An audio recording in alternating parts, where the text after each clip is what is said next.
and give it kiss. Give it kiss. Sometimes you just gotta find out if you're lucky or not, you know? I'm normally not lucky. 39. Nothing.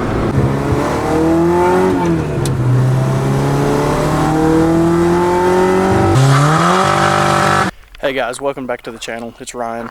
I'm starting to work on the mini truck a little more. I know I haven't really posted much about this, but I've got a 1980s model Suzuki mini truck, pretty much. It's a Suzuki Carry, and it's had a rough life. So currently, this is the state that it's in. It's had a motor swap put in it. The original 3-cylinder blew up.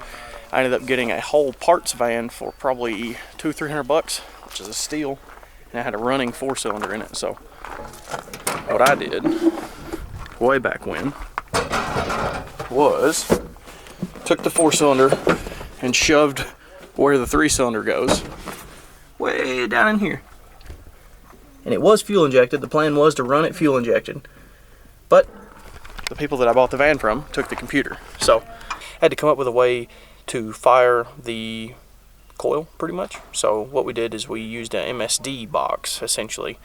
So it's an aftermarket ignition system, wired it into the factory pickups on the distributor, which is mounted here.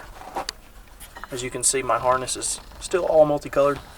Haven't tidied that up because this swap, when I quit working on it, was pretty fresh and I was still figuring things out on it. So for fuel, we ended up putting a 4-wheeler carburetor on it. And I know it sounds funny, but it was cheap at the time. You could jet it up really, really big. It doesn't run the best around town, but like wide open throttle, or if you're raging on it, it runs pretty good.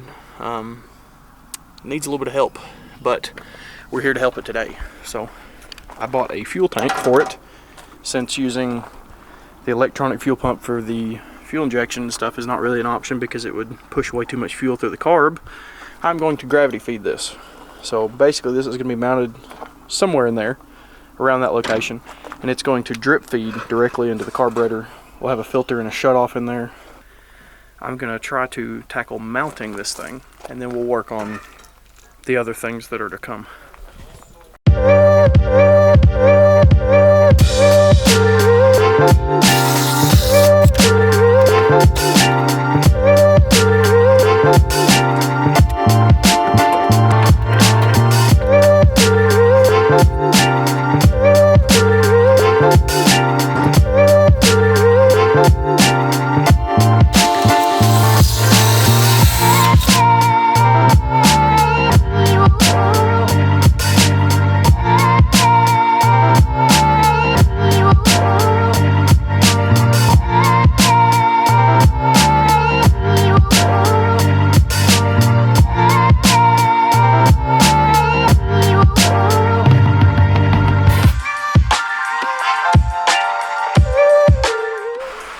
So that's what it looks like with the tank mounted in there. It sits pretty low. You can't see it. It's underneath the top of the bed here. And you've got a little bit of room in between here. So I think it looks pretty good in there. And hopefully it'll work pretty good as well. That fitting is actually hitting right here in between these two marks. So my plan is use the hole saw bit I've got, blast a hole right down through there, do any extra trimming if we need to.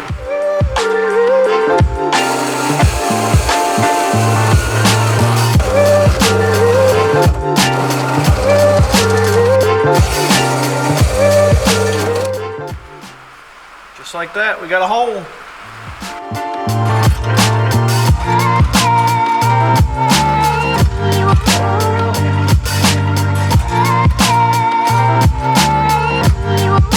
Now that we got the mounting situation taken care of, I can jump on to the other portion of this project, which is plumbing. So in here, they've got like a little hex head cap. We have to have a fitting for this, and I think I have two that I got from the parts store the other day, so we'll check and see if they fit. So these were my two options that I had, that I picked up from the parts store because I couldn't remember what size it was on the tank.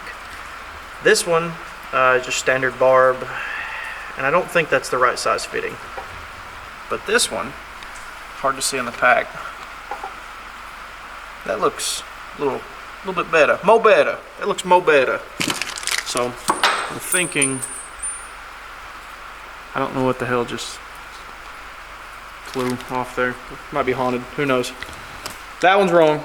This one is probably right, we're gonna see. So before you go just threading stuff into things you don't know anything about, especially when it comes to air tanks and gas tanks and fuel rails and whatever else uses a fitting like this, it's always good to just double check. Clearly the size here looks very similar. Let me get my thumb out of the way. The size here is very, very similar, and I want to say that this is the correct one, but a good way to check and see, then just lay them up and see if they match. If you can't see any gaps in between the threads whenever you set them up against each other and they sit pretty snug and flush, chances are you get the right stuff and they match. So one's not metric and one's not pipe or however that stuff works. This one looks like it's going to work, so let's put it on.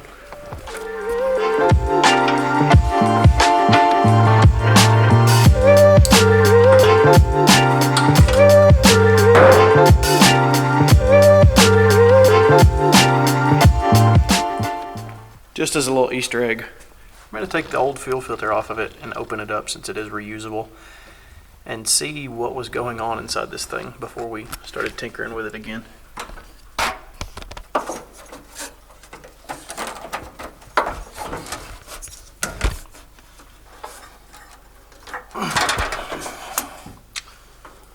It's very tight.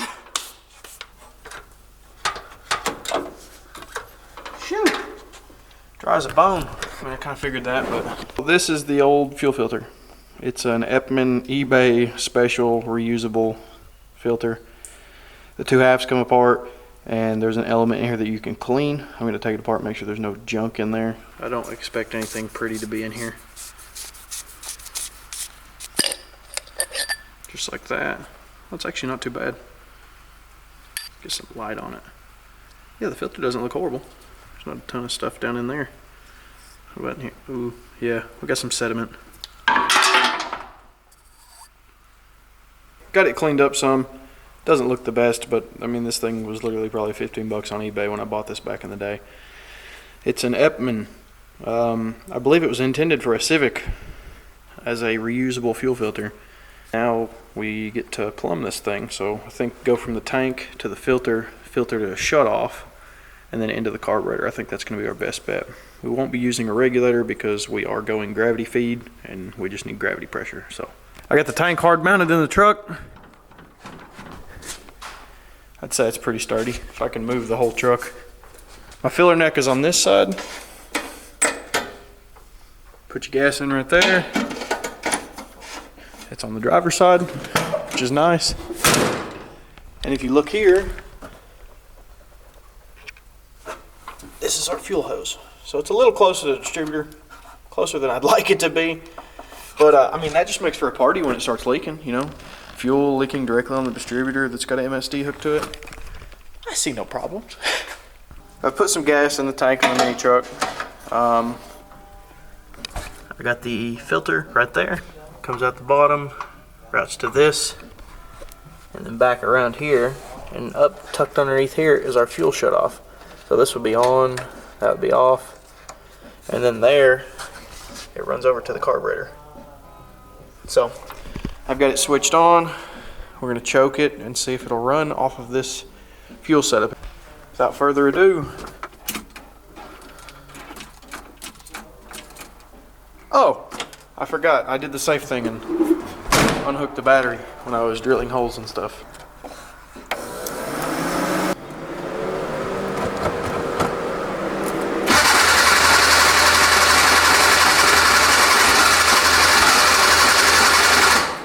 I'm gonna choke it because we did run the bowl completely dry, so it might need a little suction.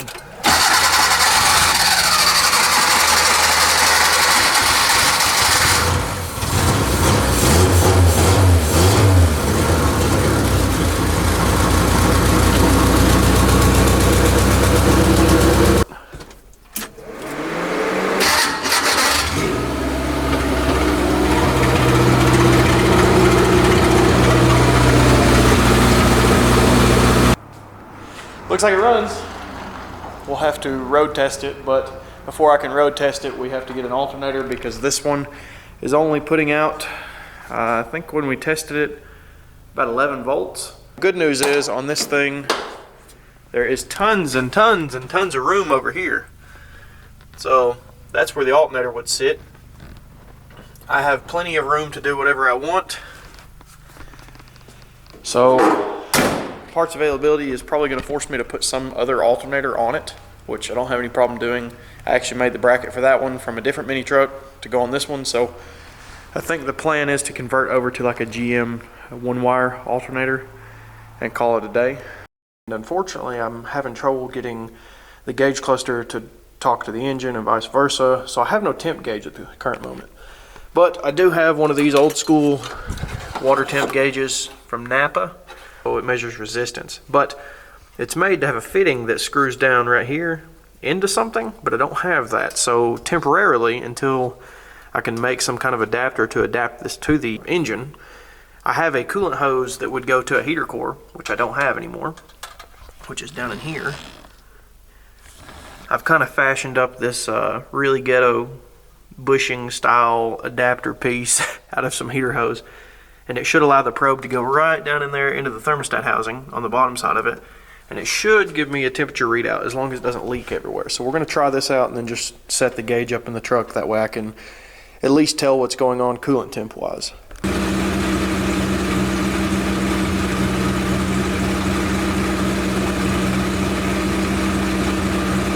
So we got some coolant circulating around through there, and I'm happy to see that the water pump looks like it's actually working. You can see the water kind of, well, you can see it moving, which is good. The coolant looks like crap, but I plan on draining and flushing it. The other good thing is I don't see any leaks, and we have about 190 degrees on the temp gauge. So we just made a discovery.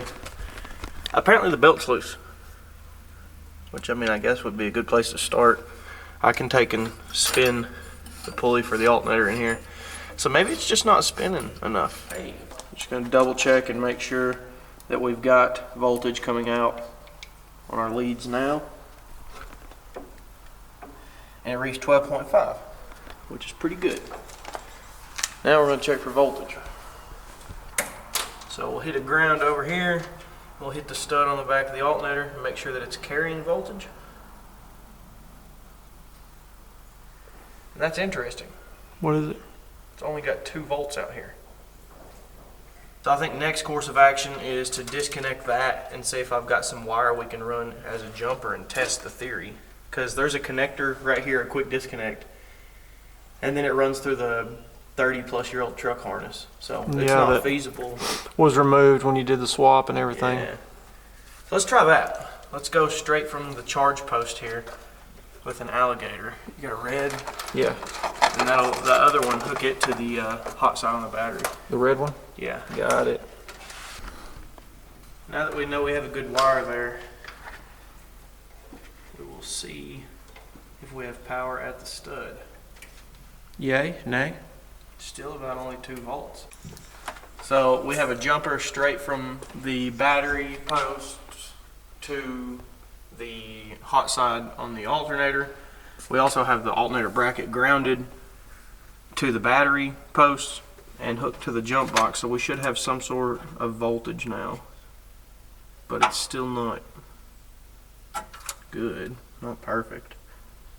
So if you look down here, I moved the ground from up here for the fan switch to down there, and I also grounded the engine block with this. I think there's one over there, but the more the merrier, and this is really close to the alternator, so maybe that will help.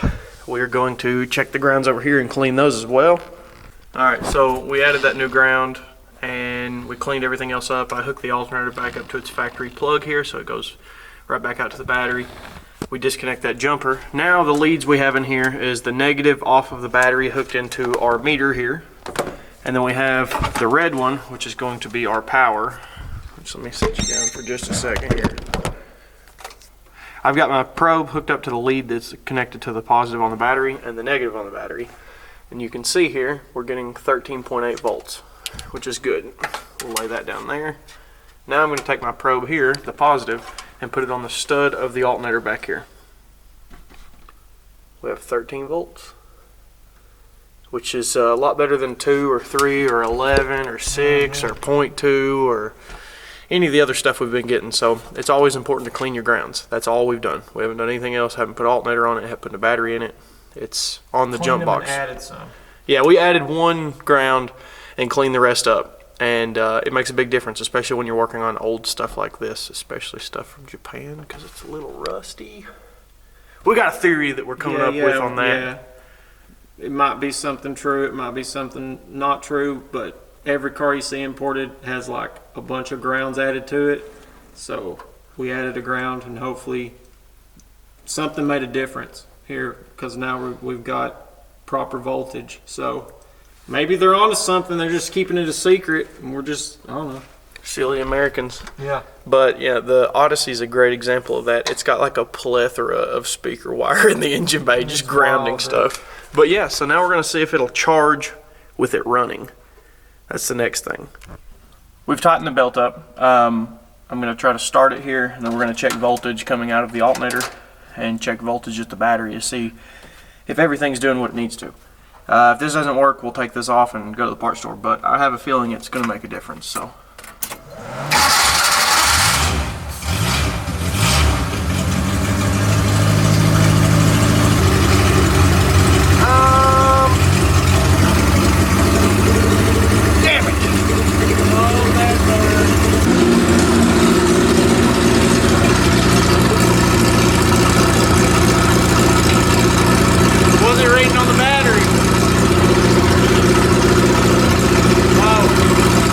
Negative 11 volts, 11.4. So, alternator's trash. So, upon further inspection, we think the battery is junk as well. Maybe where it's been ran dead and charged and dead and charged and sit for 2 years, but we're calling about a battery now, seeing if they got one in stock. This battery's been a trooper though since 2020. That thing's been in the mini truck with, I think we had it hooked up for a little while, and then we disconnected it, and it sat for like 2 years. Yeah. And me and Jake went out there and cranked it one day, and it was like, so I'll give it props. Maybe put it on charge, it'll get better. Or hopefully they got one in stock just in case. But I think the alternator's still gonna be a pile of poop. And piles of poop don't charge good. With a what? With a jump box? Just put a jump box in there for now. Oh, I got one. I'm looking for that permanent fix, you know what I mean? Yeah, no, I know. Yeah, but I can get you one rolling. I mean, or obviously I can have one come and go full. Yeah, can you see if Cookwell's got one? They don't have a battery for us, but thankfully I've got a pretty baller charger over here. We're gonna stick that on the charge.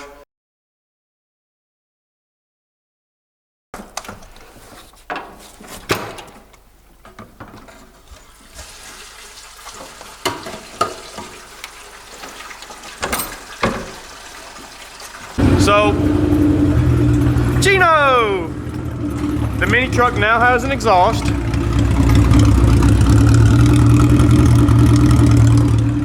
We also fixed the rev hang issue we were having, causing it to high idle. The gas tank is in the truck. I temporarily have a coolant gauge mounted down here. And we got the seats back in, and I've adjusted the rev limiter so it won't scatter itself. And I think we're about to go drive it.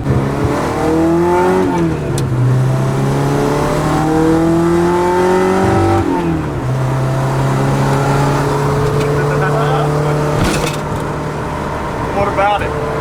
It feels a lot better.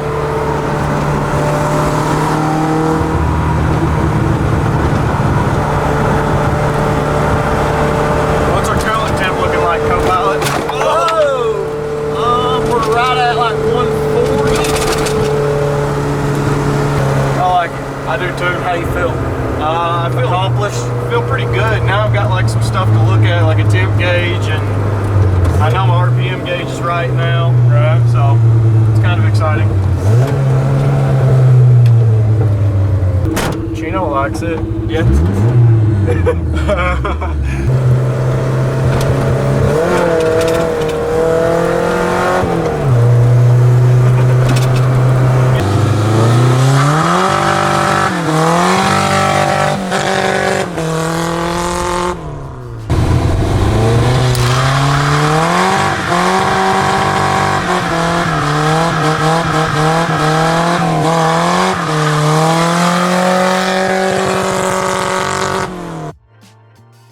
did enjoy this video, make sure to leave a comment down at the bottom, like, and subscribe to the channel. It really helps us out a lot.